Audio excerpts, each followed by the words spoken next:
Members,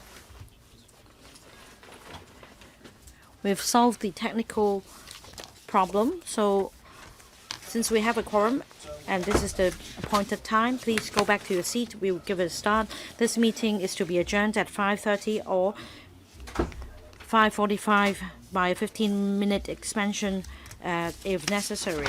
Members, if there is any direct or indirect pecuniary interest in relation to the items to be handled today, please declare the interest before you speak according to Rule 83A of the Rules of Procedure. And please note the direct pecuniary interest voting requirement under Rule 84 of the Rules of Procedure.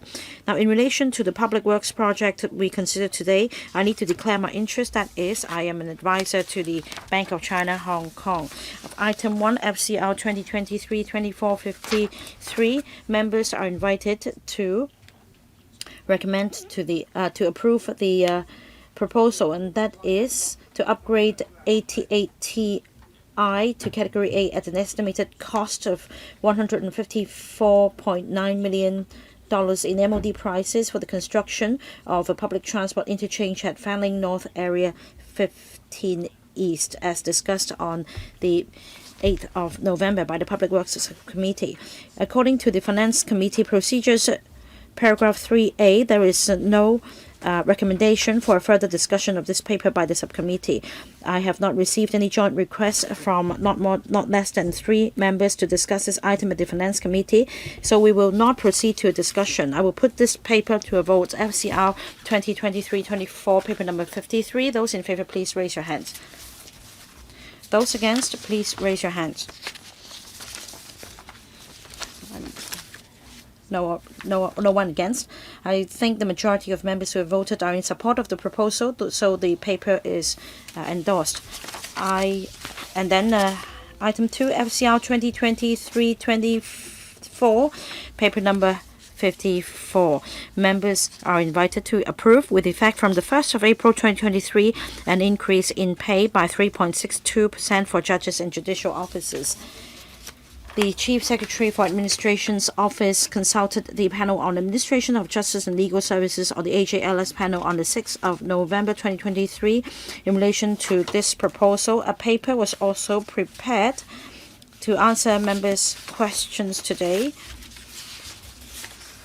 We have Ms. Eva Yam, Acting Director of Administration, as well as Mr. Steve Chair, Assistant Director of Administration, to answer members' questions. Dr. Martin Liao is not a member of this Finance Committee. He is also chair of the panel.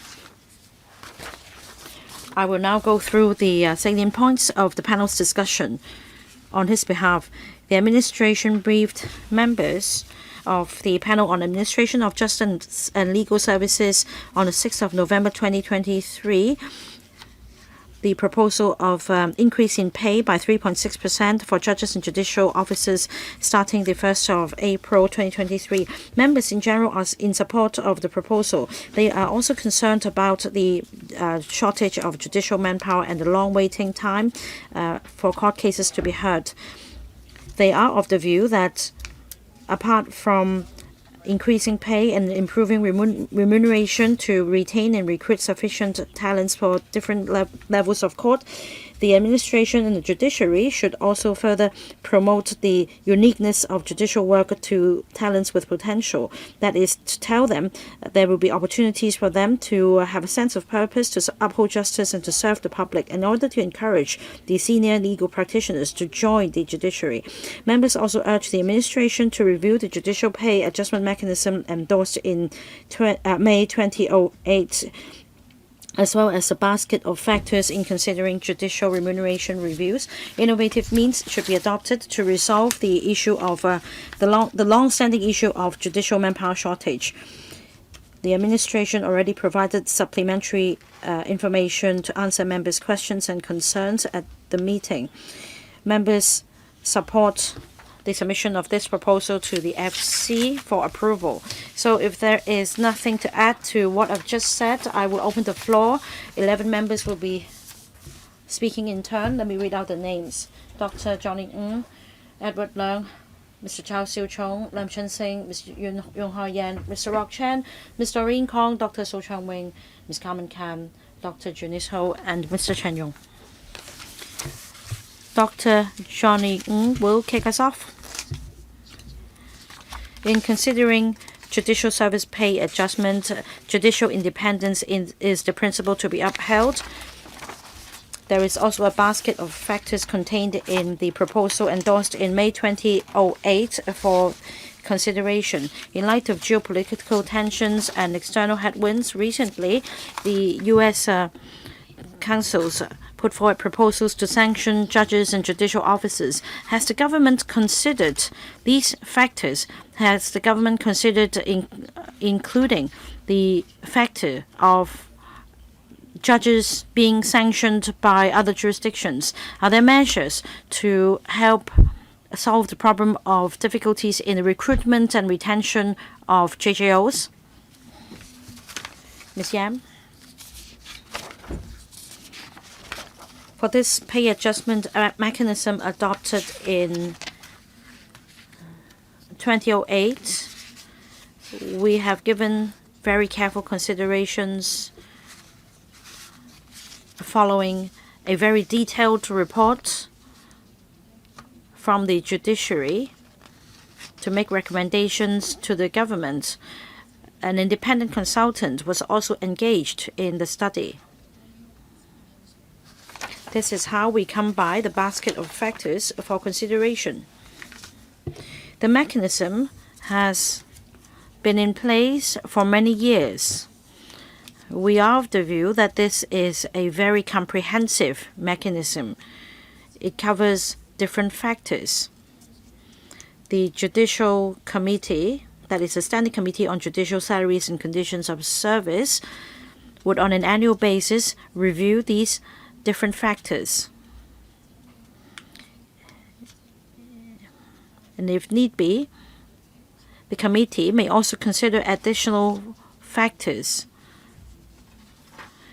But at this point, we follow the mechanism and consider the 12 factors in the judicial pay adjustment recommendation.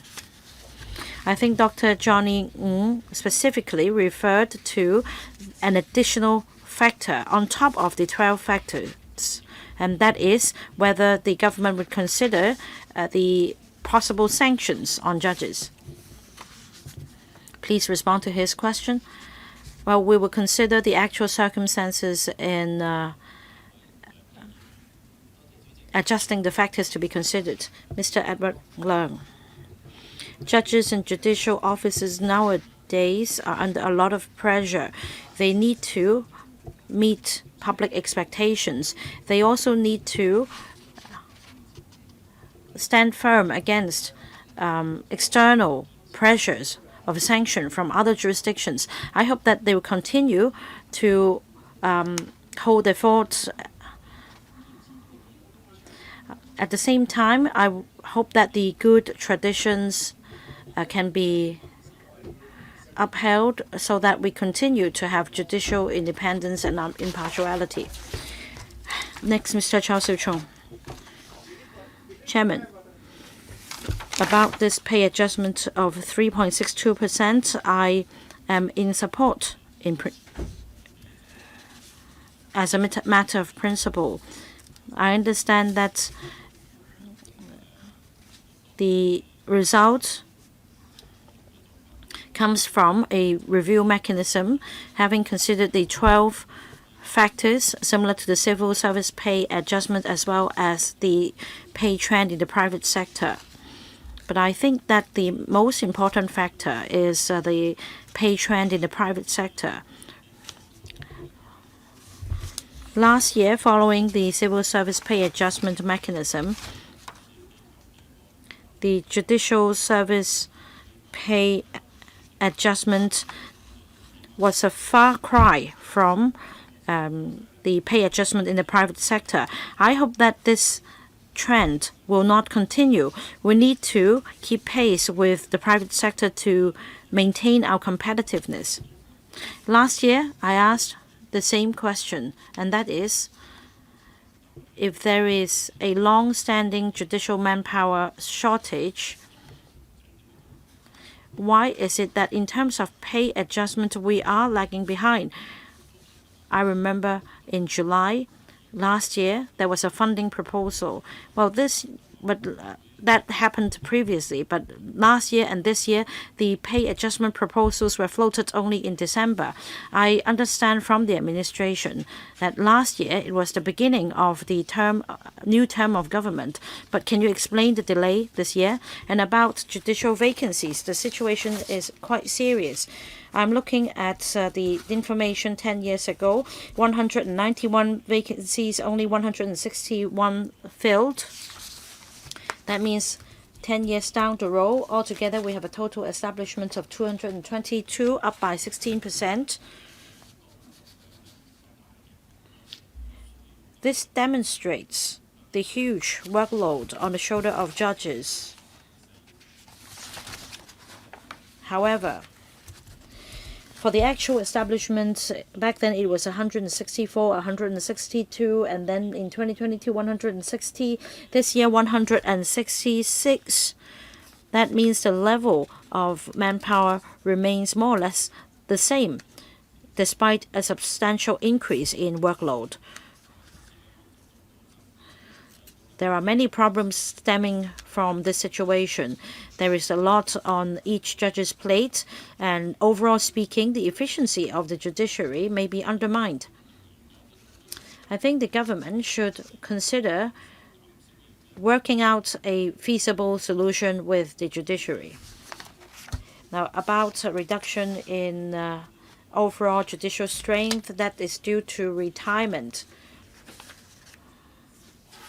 I remember there was a legislative amendment exercise in 2019 to extend the retirement age of JJOs. Still, things have not changed. Retirement remains the major reason of judicial wastage. So, extension of retirement age is not the solution. They should come up with new ways to resolve the problem. Two questions. First, the delay. Second, measures to address manpower shortage. Ms. Yam? In fact, the timetable remains more or less the same. Our usual practice is that we need to wait for the civil service pay adjustment to get its approval before we proceed to judicial service pay adjustment, because among the factors, the Judicial Committee needed to consider civil service pay adjustment or public sector pay. Now, once that exercise concluded, we immediately consulted the AJLS panel in October. And then at the very first instance, we submitted this proposal to the Finance Committee. I don't think there has been a delay. As for the judicial vacancies, we agree that there are quite a lot of vacancies. This is, of course, a problem. Now, this is also what the judiciary is concerned about. Hence, they have ramped up their recruitment efforts. In the past financial year, at least 15 judges and judicial officers were recruited, and they have also ramped up their effort in the recruitment exercise this year with a view to resolving the issue. Chairman, may I go on? Well, you don't need to repeat the question later on when you've provided your answer, in case other members ask the same questions.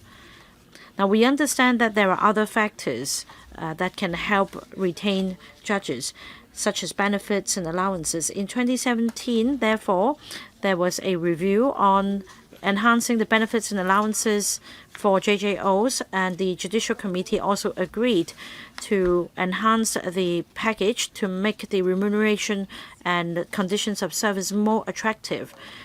Now, we understand in the private sector there is or comparing to the private sector, there is a wide pay gap. We hope that prospective JJOs would be committed to serving the public, and that is why, together with the two legal professional bodies, we mount publicity so that more dedicated professionals can join the judiciary.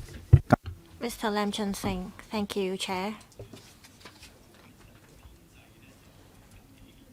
The establishment of judiciary has increased. In 2016. It was only 200. Now it's increased to 222. We still have more or less the same amount of manpower, so I don't understand why the establishment was enhanced. Say for the Labor Tribunal, from the first court hearing to the latest proceeding, the amount of time needed is 30 days. Do you think you have reached or achieved your service pledge?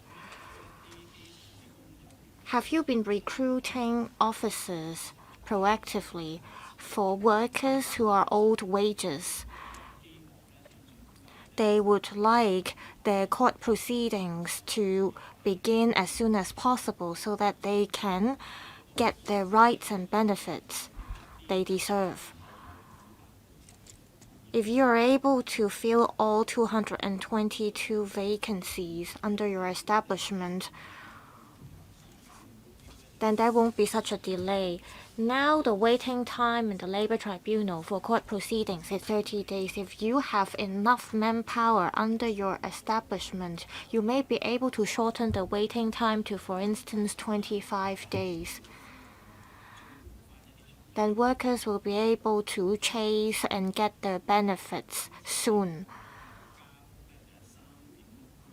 You are proposing 3.62% of increase for pay for JJOs. You have taken into account the basket of factors. I wonder if the basket of factors are effective in helping you recruit manpower to fill the vacancies. So the question is if you will set a more ambitious target if you are able to recruit more manpower. Thank you, Chair. The judiciary has been working hard to recruit people. It's not the case that they will stop recruiting if they manage to reach their targets or service goals. In terms of whether we will set a more ambitious target if we manage to include more manpower, well, we will reflect this idea to the judiciary as they act independently. Next, Ms. Eunice Yong. Thank you, Chair. I give my support to the proposed increase of pay by 3.62%. For legal practitioners in the private practice, well, the remuneration is higher than that of judicial officers. It's hard for us to close the gap, I understand. I also understand that judiciary has been working hard to recruit more judges. For criminal cases and judicial review cases, especially non-refoulement claims, there is a backlog of 7,755 cases. The judiciary will have to recruit more judges, and I understand they have difficulties in recruiting judges. A lot of young people in the legal sector would like to become judges or judicial officers. The two legal professional bodies have been trying to recruit more people or promote these posts to them. I hope the judiciary can offer adequate training.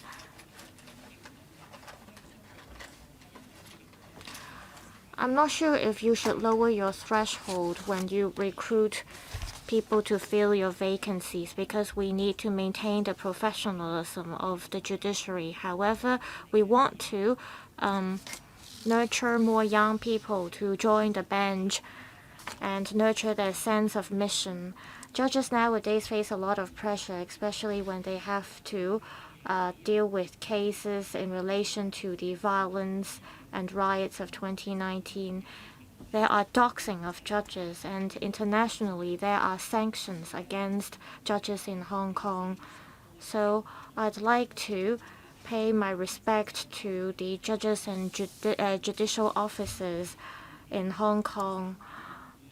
The proposed increase of pay is 3.62%. I'm not going to comment on whether it is a significant increase. I understand a basket of factors have to be taken into consideration. There are also benefits, including medical allowances and other types of benefits like housing. However, there is still a gap in terms of the remuneration package between the JJOs and the legal private practitioners. I hope there is an adequate adjustment to the pay for JJOs to maintain the dignity of judges, and that everyone in the community will pay their respect to our JJOs. I speak in support of the proposed increase in pay for JJOs. I understand that the judiciary has been making use of technologies in recent years. For instance, technology that applies to simultaneous interpretation services.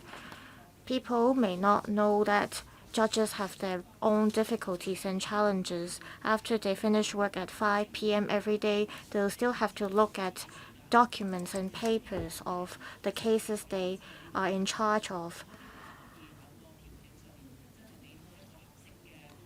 So I hope there is an adequate adjustment of their pay. Thank you. Ms. Yan may respond to the question about training. Thank you, Chair. Before I respond to the question about training, I'd like to add one point. Apart from the annual review of judicial service pay, there is a regular benchmark study which is carried out once every 5 years. The study looks at the pay trend of the private sector of legal practitioners. If the gap grows bigger between the private sector and the judiciary, we will consider whether to make adjustments to the pay. Say in 2015, apart from the annual pay adjustment for JJOs, there was an increase of 4 to 6% of pay for JJOs depending on their ranks and grades. The next such study will be carried out in 2025, and we will conduct a review in a holistic manner.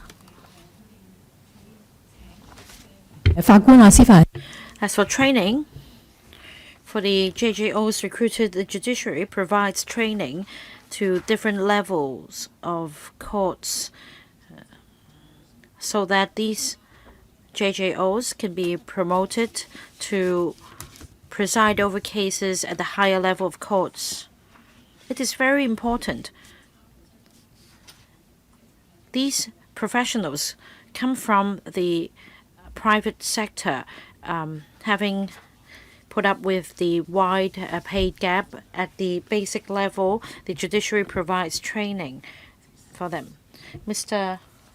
Rock Chan, I think there is a consensus. Even with this pay rise approved, we won't be able to attract sufficient tenants to join the judiciary.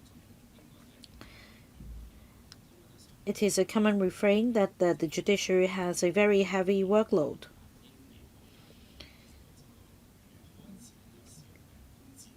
In Western countries, they've begun to try out artificial intelligence to help alleviate the workload, such as note-taking and simultaneous interpretation in court. But this can help save manpower. That's the first point. Second, as explained by the administration, the judiciary has made has made a lot of effort in enhancing recruitment. Have we looked at other common law jurisdictions around the world? Has there been any roadshow or seminar? Has the government approached other law schools so as to attract Hong Kong students studying law in these common law jurisdictions abroad to come back and join the judiciary? About the use of artificial intelligence, the judiciary has in fact undertaken an initiative to enhance the efficiency of courts, as mentioned by the member. We have voice recognition software for real-time transcription. This is being piloted by the judiciary at the moment as an ongoing initiative. There are constraints, however. The technology for Cantonese voice recognition may not be as mature. The judiciary will continue to explore different technologies. About overseas recruitment, the judiciary launches recruitment exercises locally. Mr. Rock Chan has made a very innovative suggestion. I will bring your view back to the judiciary and see whether this is feasible. Yes, Mr. Chan, I emphasize that I'm talking about other common law jurisdictions. Would the director please note his comment? Next, Ms. Doreen Kong. Thank you, Chair. Now, about difficulties in recruiting judicial manpower, I don't think this is the first time we discuss it. I support the pay rise. It's not very substantial.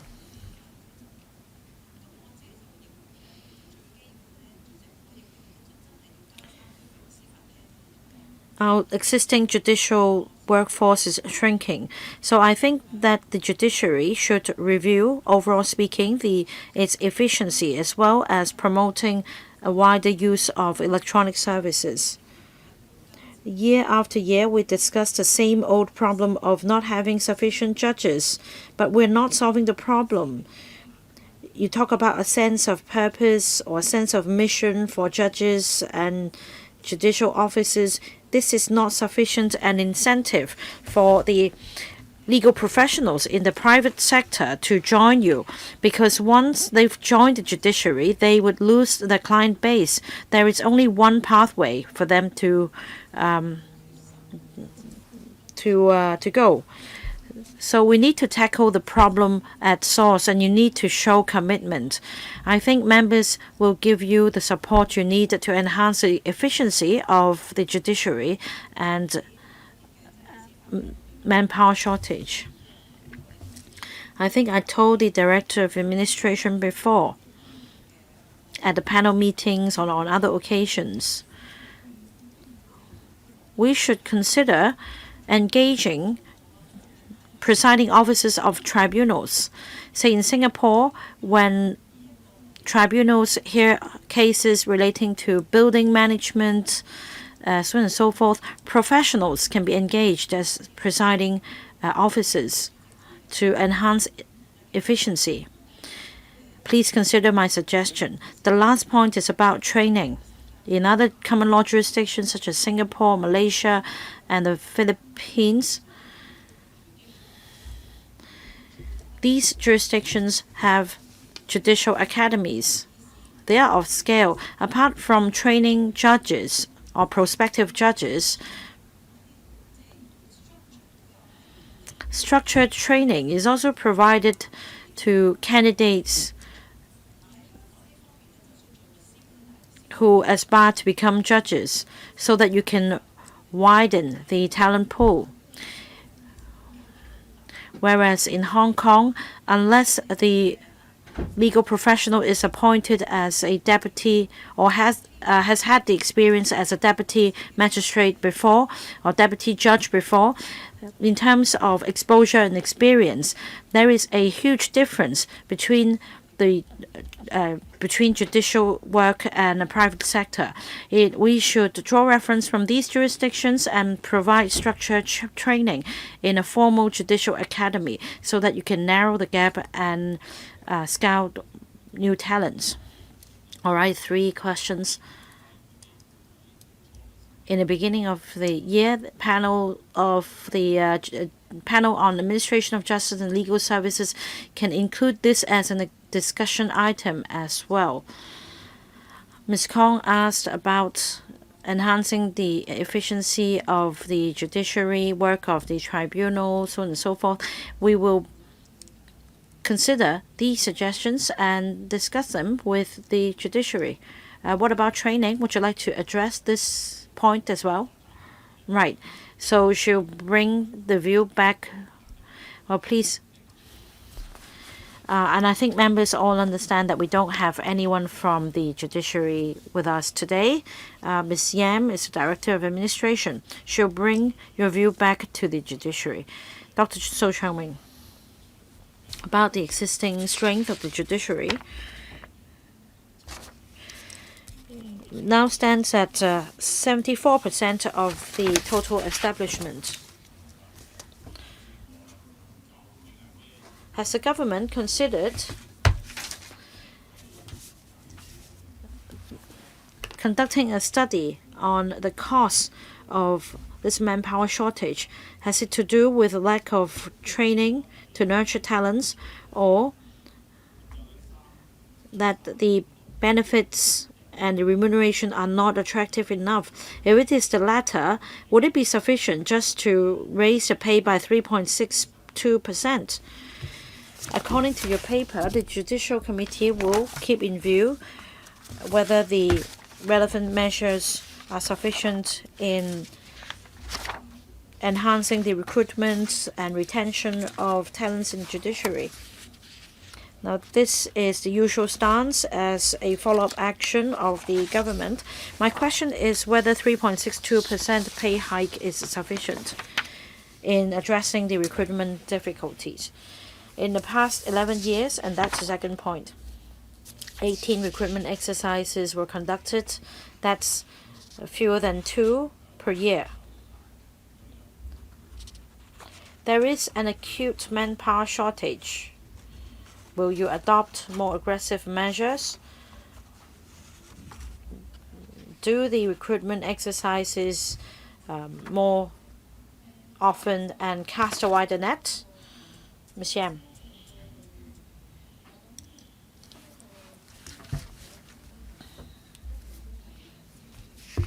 The judiciary has been very active in proceeding with the recruitment exercise. They follow their own timetable and procedures in doing so. We understand the members' aspiration to expedite this exercise, and I will bring your view back to the judiciary. Apart from recruiting judges and judicial officers, there are other ways. For example, we have deputies. There are 40 deputy judges in the judiciary at this point. They work at different levels of court to help alleviate the workload and address manpower shortage.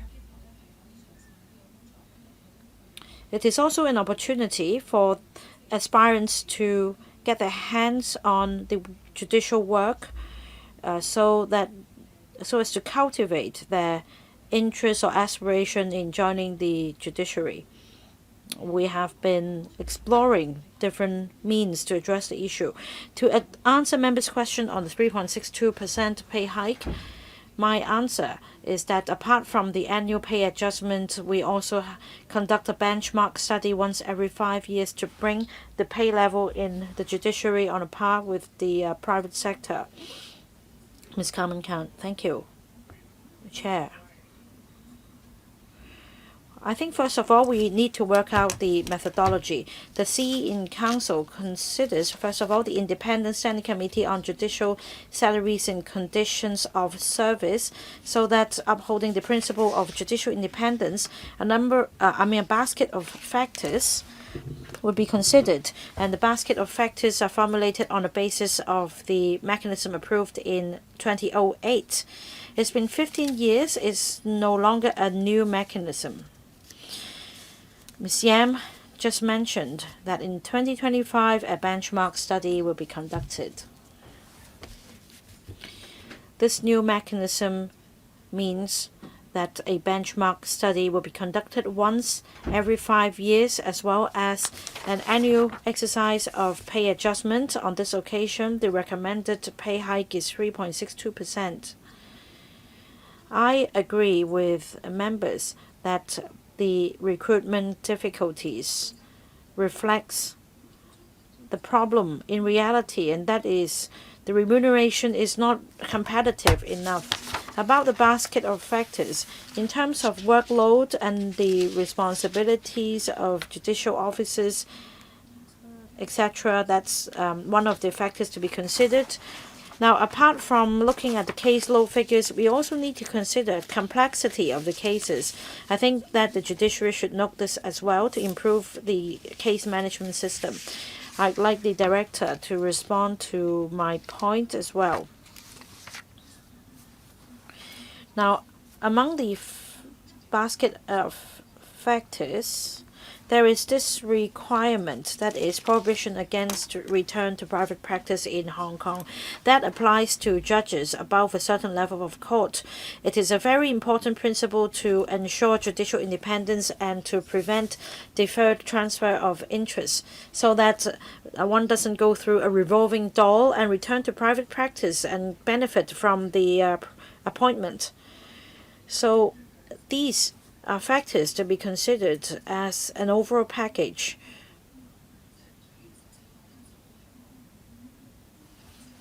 There might be 14 factors to be considered as set out, but you need to tell us the weightings given to different factors when you consider the recommendation. Ms. Yam. Ms. Khan has made a very good point. It is true that we have not assigned respective weightings to the different factors in the basket. That is because instead of taking a mechanical approach, we take a holistic approach in considering all 12 factors, so that recommendations can be made to the government in relation to the judicial pay service adjustment. When you conduct the benchmark study in 2025, will you consider making further adjustments? This time around, you refer to the pay trend survey conducted in the private sector. There isn't a specific pay trend study on the pay level of JJOs. You're only referring to the upper salary band in the pay trend survey for the private sector. Is that sufficient or adequate? Ms. Yam, we compare the pay level of senior barristers with that of our judges and JJOs. So we make the comparison this way.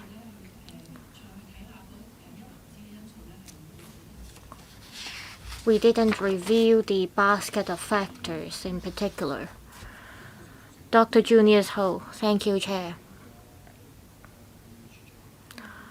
I have a question for Ms. Yam. I want to ask about point 1 to 19 of the enclosure to the paper. I'm referring to the judicial service pay scale. Enclosure to FCR bracket 223 to 2454, which point refers to that of the Chief Justice of the Court of Final Appeal. Is it point 18 or point 19? Points 18 and 19, correct. How about Judge of the High Court? Is it point 12 to point 17?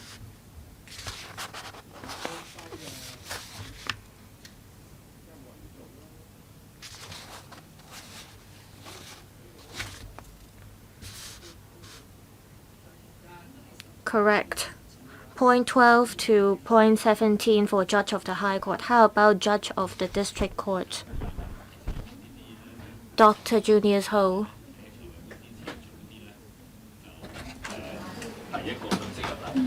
You could have made the submission prior to this meeting, then we would be able to get the administration to give a reply to your specific questions. Well, next time you have similar questions like these, please provide a written submission beforehand, then we won't have to wait for the administration to search for a reply here. Sorry about that. Well, the paper is ready. Well, the paper has been issued to us for a long time. I just want to know the pay for the different judges of the different levels of court.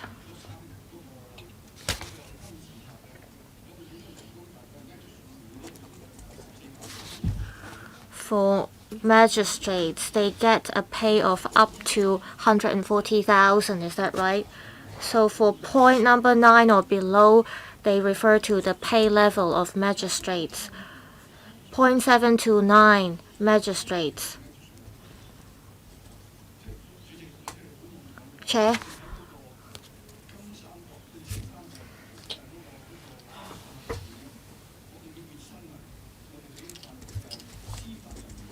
The monthly pay of JJOs is about $100,000.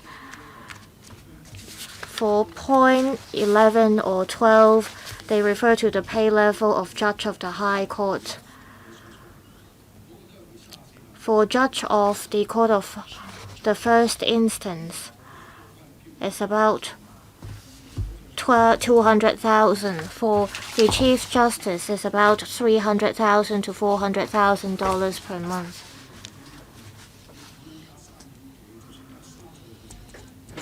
So even if you increase the pay by 30%, it's not adequate.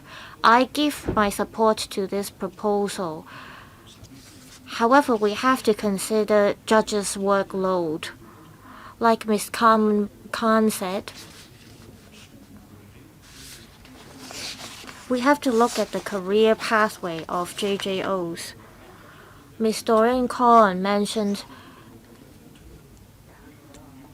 that once JJOs joined the judiciary, they won't be able to return to private practice. Well, some $100,000 per month is not enough or attractive enough to get the talents to join the judiciary. Even if you add the pay by 3.62%, it's just an increase of a few $1,000 maybe. In the private sector, if I just attend a court as a lawyer for a few days, I can easily earn $100,000 or so. Not to mention the 22 days of annual leave every year.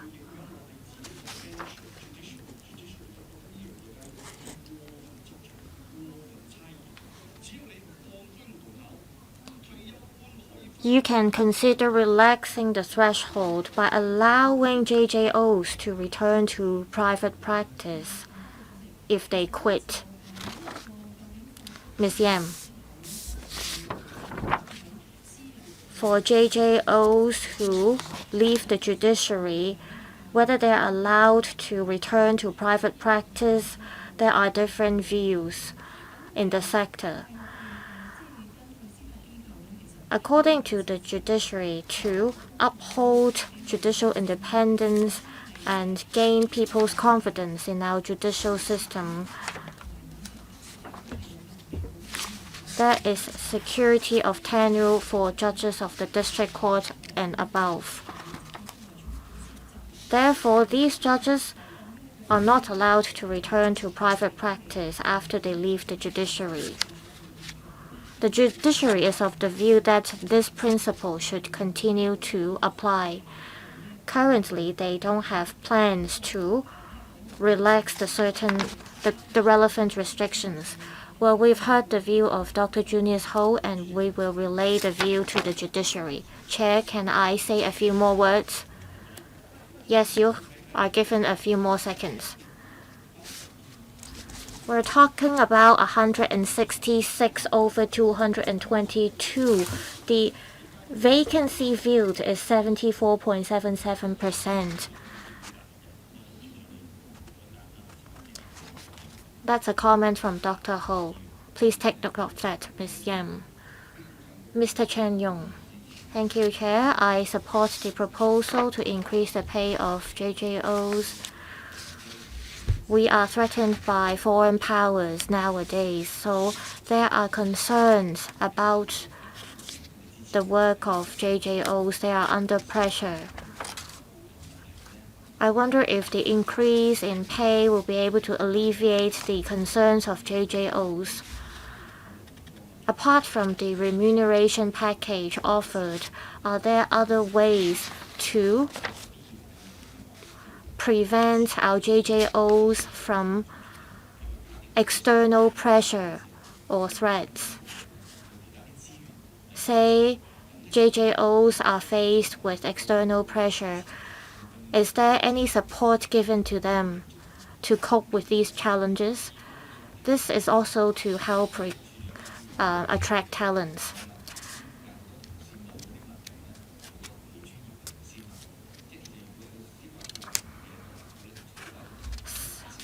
Members just now asked some very specific questions. It would be great if we have representatives from the judiciary here in the meeting.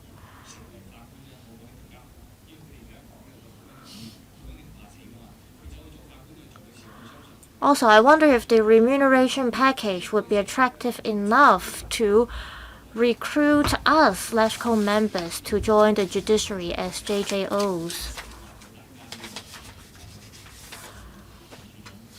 Ms. Yam, any response? Thank you, Chair. On support to JJOs and any judges who need assistance or support, we'd be happy to offer help. In terms of resources, if the judiciary needs more resources, the government would try as hard as possible to offer assistance. And I will reflect the point about remuneration package to the judiciary. Well, Mr. Chen, we are here today to discuss pay increase. Therefore, there are no representatives from the judiciary in this meeting. But of course, it'd be great if we have representatives from the judiciary here today. But even if they are here, we should refrain from asking questions about policy matters. We should focus on the proposed pay rise. Mr. Tang Fei. Just one comment for the judiciary and the administration.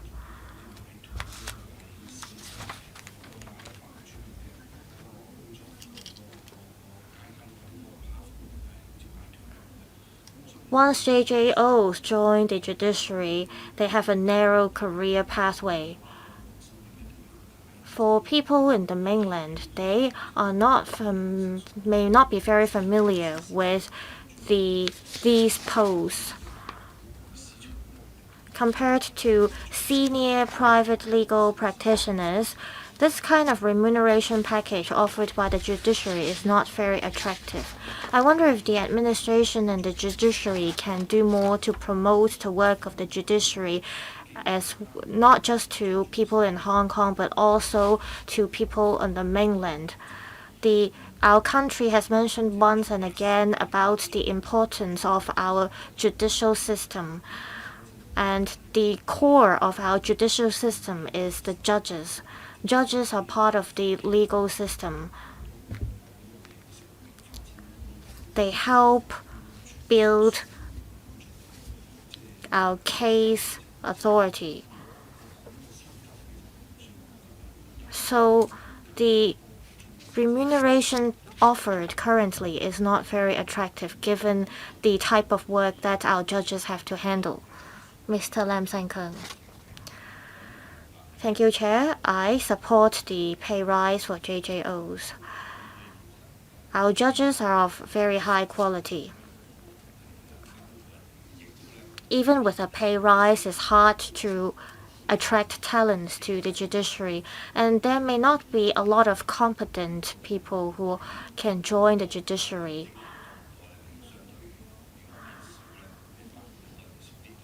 With fewer caseloads, of course, there would be enough manpower.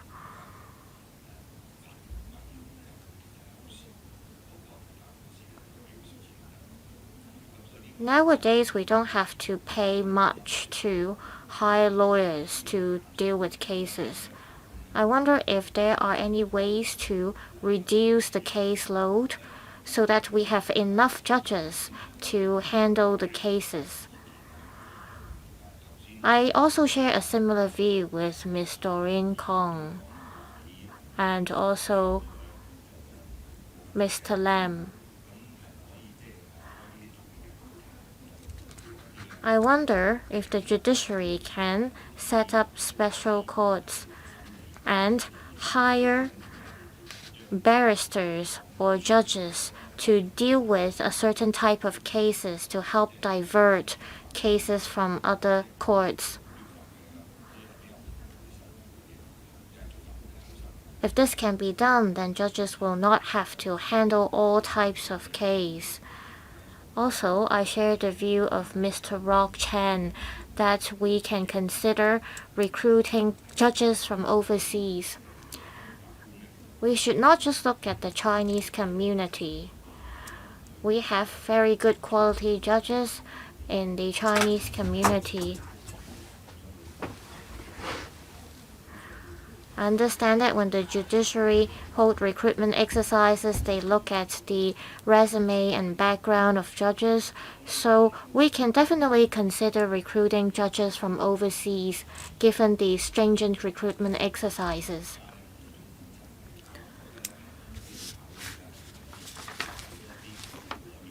The judiciary offer permanent contracts to judges. Will the judiciary consider allowing judges to return to private practice after they retire? I believe Ms. Yan may not be able to respond to all these questions from Mr. Lam. However, please relay these comments to the judiciary. Next, Reverend Peter Kun. Thank you, Chair. I have this question that is for overseas judges to come to Hong Kong. How do we fare in comparison with expatriate judges or judges in other jurisdictions? Because first of all, we need to see if our remuneration package is competitive enough to troll for judges abroad. I don't have figures at hand, but I remember we once looked at the remuneration of judges for other jurisdictions, and our level of pay is in general higher than that in other jurisdictions. Ms. Yam, well, if you are going to consider along this line of thinking, then please at the next AJLS panel meeting give members more information. Anything else from Reverend Kuhn? No, Mr. Dennis Low. Chairman, this item is on judicial service pay adjustment. It follows an established mechanism. It also runs in line with the civil service pay adjustment mechanism. My comment is that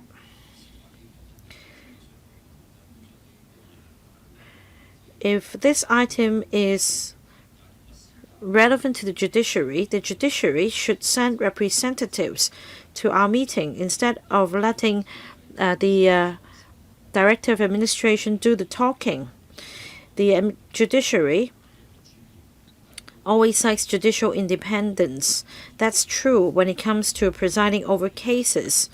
But when it comes to administrative matters, the judiciary itself has a role to play. It shouldn't pass the buck to the administration wing. I thank the government for providing information for members' reference on measures to attract talents to join the judiciary, as well as various benefits and allowances to attract more legal professionals to take up the positions as judges and judicial officers. For medical insurance, accommodation allowance. After reading the package of enhanced benefits, I think that there is still not a sufficient incentive to attract the talents we need. The government should ramp up its effort because there is a huge backlog of cases, including cases of injury claims from employees. It's very unfair to them. The government should do more to address the issue of manpower shortage. Thank you, Chair. I support this pay adjustment in line with the established mechanism. Next, Mr. Professor William Wong. Thank you, Chair. As Doreen Kong just now mentioned, is there a KPI to gauge the enhancement in efficiency after the pay rise? There is also a suggestion from other members on using artificial intelligence. If we introduce AI, there may be different expectations on how judges should perform their duties. Can you tell us more about this? Say, in terms of caseload, with the help of AI, can we save judicial manpower? And for the same number of cases, in other words, will more judges be spared to handle more cases? Ms. Yam. As explained just now, the judiciary carefully considers any technology to help address the issue of a heavy workload for judges. But I understand at this point the judiciary has not laid down KPIs in this regard.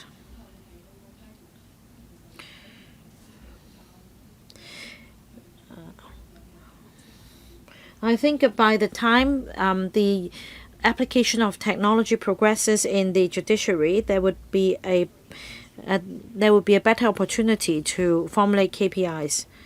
Still, I think in every pay adjustment exercise, you should consider the KPIs. I'm just saying that if the different set of tools is now available to help with judges' work, then different KPIs should be set. Mr. Chan Kin Po. Well, there is really little wiggle room for the Finance Committee to say more on items like this, because we are concerned about funding applications. But perhaps I may also chip in to what members have already said. I don't think increasing the remuneration is the answer, because we cannot, on the one hand, give a substantial pay rise. Having regard to factors, we need to help address the issue of heavy workload by deploying innovation technology such as AI. I don't know how sincere the government is. You may know that this is the way out, but you're not dishing out sufficient resources. So like the member said, you should set KPIs to reduce workload. There is also the problem of abuse of the judicial system. You need to address this issue as well. The third point is about courts handing down of judgments.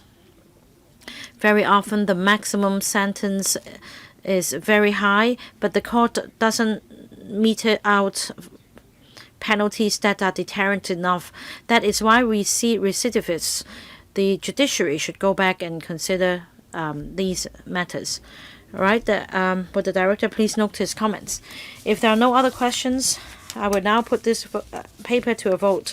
FCR 2023-24 Paper number 54. Will those in favor please raise their hands? Thank you. Any objection? Yes, I see you're coming in. Are you in favor of this proposal? Yes. Don't just come in and object to the proposal. No objection. I think that members who have voted are in favor of this item, so the item is passed. Members, the next Finance Committee meeting is scheduled for the 8th of December. Meeting's adjourned.